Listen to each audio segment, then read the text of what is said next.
ভাবুন তো, আপনার গাড়িতে রয়েছে যান্ত্রিকভাবে পা মালিশের ব্যবস্থা, যেমন তেমন করে আসন সরানোর ব্যবস্থা, পেশাদার মানের স্পিকার সহ কারাওকে, আবার গাড়ির হেডলাইট দিয়ে দেয়ালে সিনেমা প্রজেক্ট করার সুবিধা।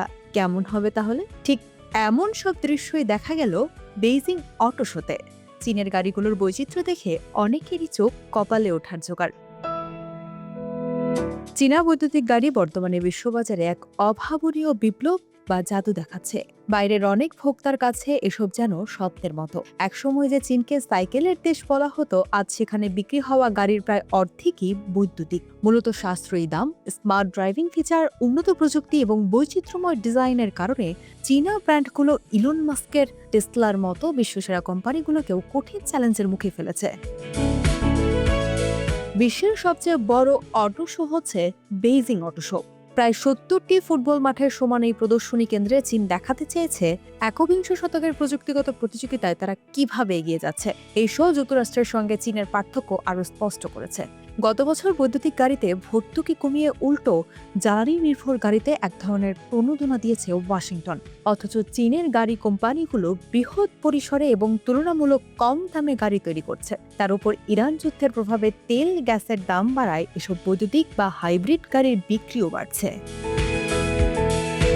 চীনা গাড়িগুলোতে রয়েছে বিশাল টাচ স্ক্রিন, এআই চালিত ড্রাইভিং সিস্টেম এবং লাক্সারি ইন্টেরিয়র, যা মার্সিডিজ বা রোলস রয়েসের সাথে পাল্লা দিচ্ছে। কিছু মডেলে ক্যামেরা মিরর সিস্টেম এবং ১৩০০ এর বেশি হার্স পাওয়ারের মতো অবিশ্বাস্য ফিচারও রয়েছে। ফলে এই মুহূর্তে ইভির বাজারে অনেক এগিয়ে চীন। দেশটিতে বিক্রি হওয়া নতুন গাড়ির অর্ধেকের বেশি এখন বৈদ্যুতিক বা হাইব্রিড। বিদেশি প্রতিদ্বন্দ্বীদের সবচেয়ে বড় উদ্বেগ হল চীনের উৎপাদন সক্ষমতা। চীন সরকারের দীর্ঘদিনের সহায়তা, ভর্তুকি, কর ছাড় সহ নানা সুবিধার কারণে বড় পরিসরে গাড়ি উৎপাদন করতে পারে দেশটি। একসময় বিদেশি প্রযুক্তির উপর নির্ভরশীল ছিল চীনের গাড়ি শিল্প, কিন্তু এখন উল্টো চীনা কোম্পানিগুলোই অন্যদের প্রযুক্তি দিচ্ছে। বেইজিং এর কূটনৈতিক শক্তির নতুন হাতিয়ার হতে পারে ইভি খাতে বৈশ্বিক সাফল্য। বৈশ্বিক নেতৃত্বে চীন যখন যুক্তরাষ্ট্রের বিকল্প হয়ে উঠতে চায়, তখন ইভি হতে পারে তাদের সেই প্রচেষ্টার হাতিয়ার।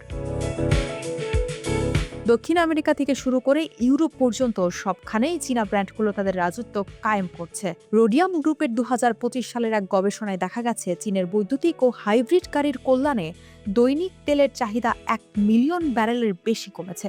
তবে বেইজিং অটো শো প্রমাণ করল, চীনের এই দৌড় শুধু জ্বালানি সাশ্রয় করা নয়, বরং প্রযুক্তির উৎকর্ষতা। এই প্রতিযোগিতায় চীনা কোম্পানিগুলো এতটাই আত্মবিশ্বাস যে ভবিষ্যতের এই প্রযুক্তি দৌড়ে তারাও সমান তালে লড়তে পারবে।